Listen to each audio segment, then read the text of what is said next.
What's going on, everyone? It's your boy Kilo here, and we're back with our Week 4 NFL predictions. So last week we went 10-6 in our predictions, so better than Week 1. So let's keep the ball rolling with Week 4 and see how we do. First up, Miami Dolphins versus the Buffalo Bills. The Buffalo Bills are actually 2.5-point favorites at home against the Dolphins. Now last week everyone saw the Dolphins put up 70 points against the Broncos. They actually could have broke the record by kicking the field goal, but they didn't want no bad karma, so they just took the knee. I can respect them for that. It's classy. Now, in this game, everyone knows about the Dolphins' high-powered offense, but the Buffalo Bills have the #1 defense in the NFL, and I think that might be the deciding factor in this game because the Dolphins' defense is a little suspect, so I don't know how they're going to fare in a game where the opposing team's defense is good enough not to stop them, but to at least limit them, whereas their defense, I don't know if the Dolphins' defense is good enough to stop the Buffalo Bills' offense, but I guess we'll have to find that out on Sunday. Now, Jalen Waddle might return in this game. I don't know if it's been confirmed yet, but Jalen Waddle could be back, and that would be a big help for this Miami Dolphins offense where the running backs against the Broncos was doing whatever they want. Achane and Raheem Mostert both had 4 touchdowns themselves, so they were just doing whatever the hell they wanted against the Broncos defense, which is surprisingly considered a good defense, but maybe not this year, so we'll have to see. I'm going to take the Bills. I'm going to take the Bills because they're just a more well-rounded team. As I said, they have the top defense and they also have a good offense, whereas the Miami Dolphins, they have the #1 offense in the NFL. I just don't know if their defense is going to be able to hang with the Buffalo Bills. I think this game is going to be shootout, probably going to be high scoring, but I think the Buffalo Bills defense is going to be the key to their win in this game. Next, we have the Baltimore Ravens at the Cleveland Browns. The Browns open up as 3-point favorites against the Ravens. The Ravens are all types of banged up. Both running backs are hurt, Gus Edwards and Justice Hill. Kyle Hamilton, who had 3 sacks against the Colts last week, is also hurt and dealing with a back injury, so we don't know if he's going to play. And their defense in general is just all banged up. A bad luck injury for the Ravens. Also, bad timing for them as Deshaun Watson is starting to click with this Browns team. You know, him and Amari Cooper finding themselves. They're getting Elijah Moore involved. Jerome Ford and Kareem Hunt seem like they can be solid running backs. They're not going to replace Nick Chubb, but they seem solid. And the Browns' defense is sneaky good. Now, everyone knows about Myles Garrett, but their defense in general is like not really letting opponents do whatever they want. They are limiting their opponents to a whole bunch of nothing. So I think with all the Ravens' injuries, the Browns' offense is starting to click. Their defense is sneaky good. It's one of the best defenses in the NFL right now. I think the Browns will beat the Ravens. Next, we have the Pittsburgh Steelers versus the Houston Texans. Now, the Texans are 2.5-point dogs at home. The Steelers still look stagnant. You know, it's better, but the play calling is still not that great. Najee Harris is just, he's just lost a step. I don't know what it is. Kenny Pickett, he got better, but he's still not the best. You know, George Pickens is looking like a solid receiver for them. I think they'll be better when Deontay Johnson comes back, but this is their offense for now. It's just stagnant. Their defense is definitely the bright spot. You know, TJ Watt, Alex Highsmith, and all them boys on defense. I don't want to say they're carrying this team, but they're holding this team together, right? I think without that defense, they could be 0-3 and looking like a dumpster fire, but TJ Watt and the boys are holding this team together. Now, if we go over to the Texans side, the Texans look good. Texans look better than people thought, man. I know they're 1-2, but they look damn good. CJ Stroud and Tank Dell, both rookies, look phenomenal. They look like smash hits. Will Anderson is also looking like a smash hit on that defense. He's looking like one of the best rookie defensive players. He might be the best rookie defensive player in the NFL. I don't know if I'm forgetting anyone right now, but he might be the best defensive rookie. However, the Texans are still missing 4 starting offensive linemen. Now, they should be back week 5. But as I said, the Steelers' defense is looking really good, especially TJ Watt. And I just think it's too much to ask of 4 backup linemen to try to stop TJ Watt in this defense. So even though the Texans look good, CJ Stroud, Tank Dell, they all look good. I think the Steelers will get the win simply because their defense is just that good. Next, we have the Cincinnati Bengals versus the Tennessee Titans. The Titans are 2-point dogs at home. If we look at the Bengals, Burrow's playing with a hurt calf. You know, he said he'd rather be... What did Burrow say? I forget the quote he said, but he said something about he doesn't want to start the season 0-3, which is why he played on Monday night. But he's hurt.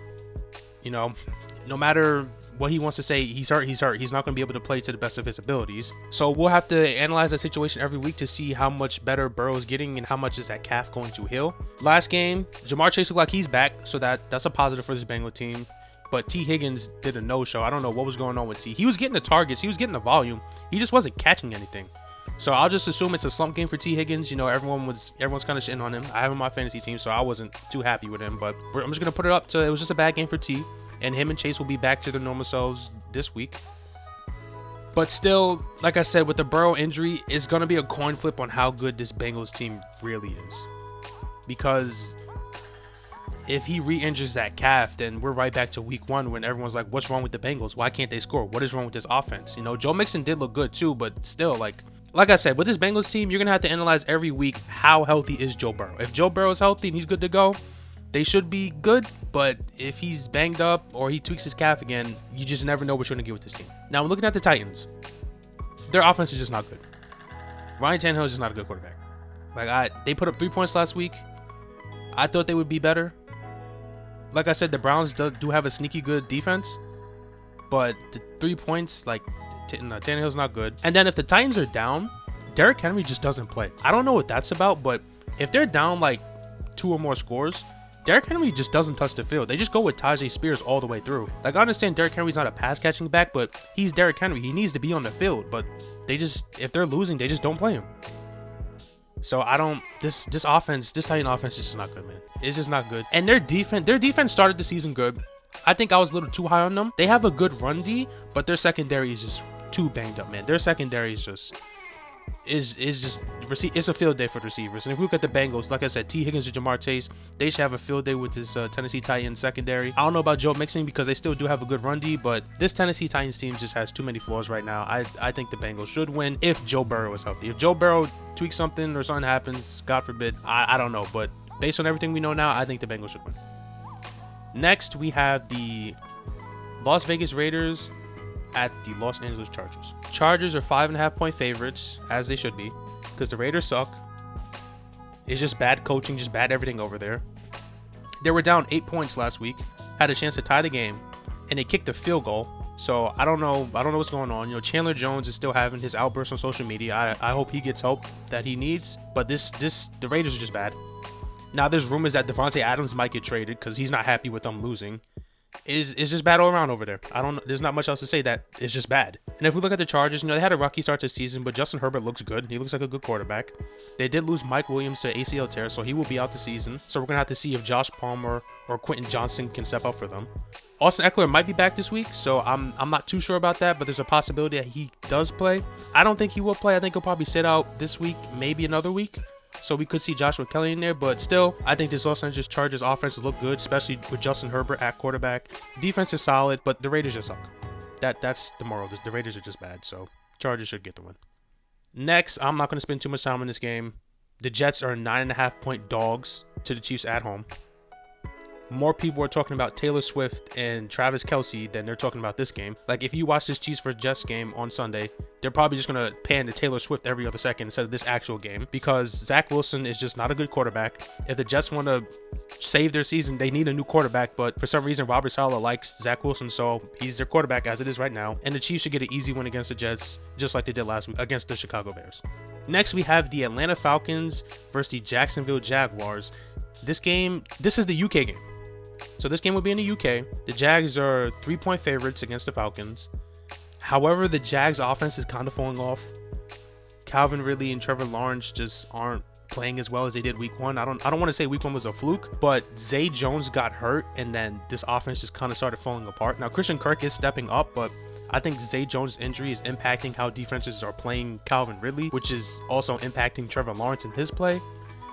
So they need to figure that out. I don't know how long Zay Jones is going to be out, but they need to figure that out now. However, if we're looking at the Falcons are still not a good passing team. If you get up on the Falcons, they can't throw the ball on you. I think Ritter had 200 pass yards last week when they lost to the Lions, and they only put up 3 points. They're very reliant on the run game, this Falcons team. They have a solid defense, though. Their defense is going to keep them in a lot of games, but they're very reliant on their run game. So if they get down early, they're kind of screwed, because they can't really throw the ball. So if the Jacksonville Jaguars come out clicking and everything's good, they can get Calvin Ridley involved, Travis Etienne involved, all them boys involved, they should go up early against the Falcons, and then I like the Falcons to just not be able to come back, so I am going to take the Jaguars to win this game. Next, we have the Los Angeles Rams versus the Indianapolis Colts. Now, surprisingly, the line for this game is even. There's not a favorite, there's not a dog, this game is dead even, I guess. Yeah, I guess when looking at it, they are very evenly contested teams. So, the Los Angeles Rams, they look good, not great. I think I overhyped them a little bit last week too against the Bengals. The offense still looks good, but as I said, they don't look great. The run game is not as good as we thought. Kyron Williams is the only running back in that backfield. He looks decent, but they just couldn't get anything going last week.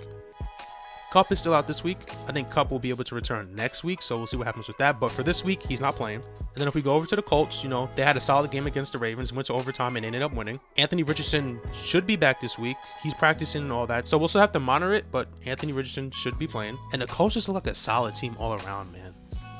Offense, defense, offense, you have Zach Moss, Michael Pittman, even Josh Downs is playing. They just look like a really solid team, and that defense was playing good against the Ravens. They weren't really letting Lamar just do whatever he wants. They did a good job containing those receivers over there in that run game. To be fair, Ravens running backs got injured, but this Colts team just looked really solid, man. I think I'm going to take the Colts.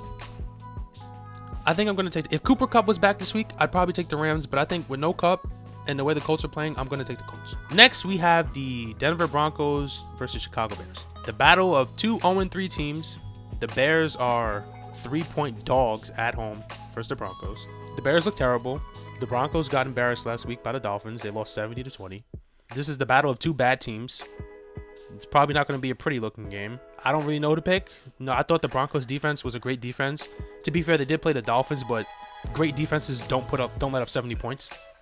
So they might be a bad defense over there. They still have Pat Surtain, but I just don't know what's going on with the Broncos. I think trading for Sean Payton might have been a mistake.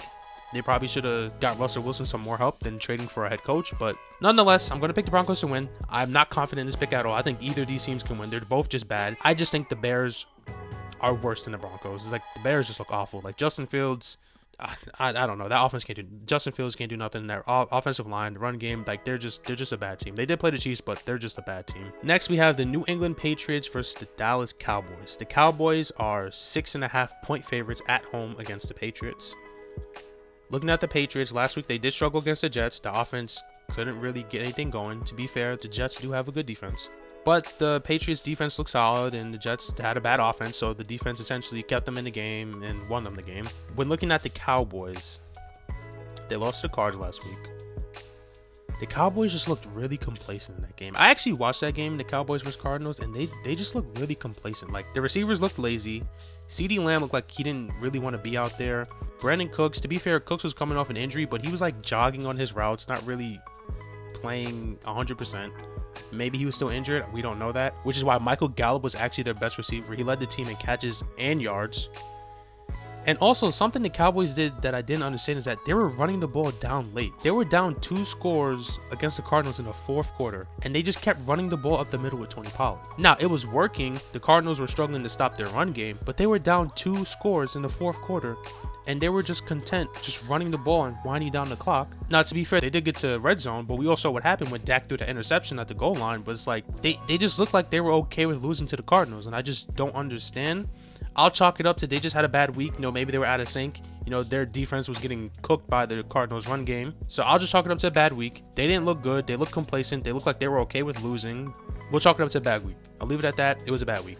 So I'll take the Cowboys to bounce back and beat the New England Patriots. Next, we have the Detroit Lions against the Green Bay Packers. This is the Thursday night game, which is today. Today's Thursday. The Packers are 1.5-point dogs to the Lions at home. Lions look good. The offense looks good. Jared Goff, he's slinging it. Jahmyr Gibbs looks solid. David Montgomery might play tonight. I don't know if that's been 100% confirmed yet, but David Montgomery could be back. And I actually think Jahmyr Gibbs will benefit from David Montgomery being back because it allows him to be more of a pass-catching running back. Now, he's a good runner, but David Montgomery is just better at that, up the middle, in between the tackles running, whereas Jahmyr Gibbs is more so a guy you want to get into space, and he's a rookie. Rookie running backs, they sometimes need time to get things going. However, if we look at the Packers, they're also looking good. The offense is looking solid. Jordan Love looks like he can play ball. Jordan Love can play ball. The Packers defense is good. They always have a solid defense over there. Always a sneaky good defense with the Packers. Christian Watson, Aaron Jones. Well, Christian Watson's back. I don't think he'll be that effective, first game of the season after dealing with his hamstring injury, but he will be back and playing. Aaron Jones will also be back in this game, which makes this a really hard game for me to pick because I think both teams are just really solid all around. I think the deciding factor will be the defenses, and I just trust the Packers defense more than the Lions. And I think the Packers offense with Jordan Love and Aaron Jones back is good enough to get the job done. So I'm going to take the Packers to win. Next, we have the Minnesota Vikings at the Carolina Panthers. My Carolina Panthers. The Panthers are 4-point dogs at home. Y'all already know I'm going to pick the Panthers to win because I'm a Panthers fan. I'm never going to pick my team to lose. But when looking at this game, the Vikings, they're 0-3 because they just make a lot of mistakes. I was watching a little bit of the Vikings-Chargers game, and they just, I don't know, they just make a lot of mistakes. They just, you know, Madison fumbled. Everyone saw Kirk Cousins pick at the end. Like, they just make too many mistakes for their own good. However, when looking at the Panthers, this defense is severely hurt. But this defense is just banged up galore. Shaq Thompson is out. Frankie Louvu got hurt. J.C. Horn is out. Who else got hurt? Xavier Woods is hurt. Like, this defense is just banged up all the way, man. Bryce could be back from his ankle injury. You know, Andy Dalton looked solid last week. But Bryce Young could be back. We don't know yet. We'll find out on Sunday. But this Panthers team is just all over the place, man. I think the Vikings will win this game, but as we know, I'm a Panthers fan, so I'm always going to pick my guys to win. But in reality, I think the Vikings do win this game and beat the Panthers. Next, we have the Commanders against the Eagles. Not much to say in this game. The Eagles are 8-point favorites for good reasons. Sam Howell struggled against the Bills defense last week. I believe he threw 3 or 4 interceptions. One was a pick 6. The Eagles line is just amazing, man. They had Baker Mayfield in hell last game. So when looking at this game, I think the Eagles defense is just going to make Sam Howell's day a living hell, similar to last week against the Bills, and the Eagles should easily win this game. Next, we have the Tampa Bay Buccaneers at the New Orleans Saints. The Saints are actually 3-point favorites in this game. You know, the Bucs defense, specifically the Bucs secondary, is banged up. I think Jamal Dean got hurt, one of their starting corners, so we'll have to monitor that, see how that goes. The Bucs offense struggled against the Eagles defense, but to be fair, it is the Eagles defense. Most teams are going to struggle against them. But the Saints also have a good defense. You know, not as good as the Eagles, but the Saints always have a solid defense over there. When looking at the Saints, Derek Carr is hurt. That is going to be a big key in this game. Derek Carr is hurt and is not playing. Jameis Winston will be the starting quarterback. He's fun to watch, but good God, man, he turns that ball over Jameis Winston will turn the ball over a lot. I would not be surprised if he turns the ball over a couple of times in this game because he likes to sling it. You know, he has Chris Olave, Mike Thomas, Rashid Shaheed, so Jameis is definitely going to throw deep to those guys, especially if the Bucs secondary is banged up. But I think he's going to turn the ball over a little bit, and I think that'll be the deciding factor in this game where Jameis might turn the ball over a bit much for the Saints to win. Now, they do get Kamara back from his suspension, but I don't know how effective he's going to be his first game back. You know, it always takes players, you know, a little bit to get used to, so I don't know how much impact he's going to have an impact, but I don't know how good he's going to be in his first game back. Next, we have the Arizona Cardinals against the San Francisco 49ers. Niners are 14-point favorites. Good Lord, this is the highest spread of the week. I don't know why. The Cardinals look good. The Cardinals are shocking people. You know, they look solid against the Giants. Unfortunately, they lost because the Giants came back. They look solid against the Cowboys with the game they actually won. But as I said, the Cards look good. The offense looks good. Especially the run game. James Conner is doing fantastic right now. The defense is also really solid. Like, teams just aren't doing whatever they want against that defense. Defense is making stops. However, the Niners might be the best team in the NFL. It's close. This close. You could say there's a couple teams that are up there. But if someone said the 49ers are the best team in the NFL, it would be hard to disagree with them. Brandon Ayuk could be back this week, but even without Ayuk, you know, Deebo Samuel, Christian McCaffrey, George Kittle were more than enough. I like the 49ers to easily win this game. I don't know about a 14-point win, as the line says, but I like the Niners to easily win this game. Lastly, we have the Seattle Seahawks versus the New York Giants. The Giants are actually 1-point favorites in this game. Now, they are home. When looking at the Seahawks, good run game. Ken Walker was running all over my Panthers last week. Zach Charbonnet was also a solid backup there, too. Gino's making throws. You know, Gino, he's looking like a decent quarterback this season. He's making good throws, making good decisions. However, the offensive line is still banged up and missing 2 starters. And their secondary is still hurt. You know, they're missing Tariq Woolen. Jamal Adams might be back. I don't know. It hasn't been confirmed yet. Jamal Adams could be back, but if not, they're still going to be missing their starting safety, Jamal Adams. However, if we look at the Giants, they're also missing their star player, Saquon. Now, the Giants didn't look too bad against the 49ers. I think the box score flattered the Niners a little bit. But they just looked like they were missing something. Like, when watching the Giants against the Niners, you could tell they didn't have Saquon. Like, they just looked like they were missing something out there. They just didn't have that. They just didn't have that guy out there to make that play for them. So I think this will be a close game, which is why the line is only 1 point. But I think the Seahawks do edge out the New York Giants. So these are my Week 4 predictions. Last week we went 10-6. Hopefully this week we can go 10-6 or better. That's gonna do it for this video. It's been your boy Kilo. I appreciate y'all rocking with me. Let me know, what do you think of my picks? Who do you guys pick to win? What teams are you guys rooting for? You know, who do you got on fantasy? Who's your favorite team? Who do you want to win? Let me know all that down in the comment section, and I appreciate everyone for rocking with me. It's been your boy Kilo. Have a good day.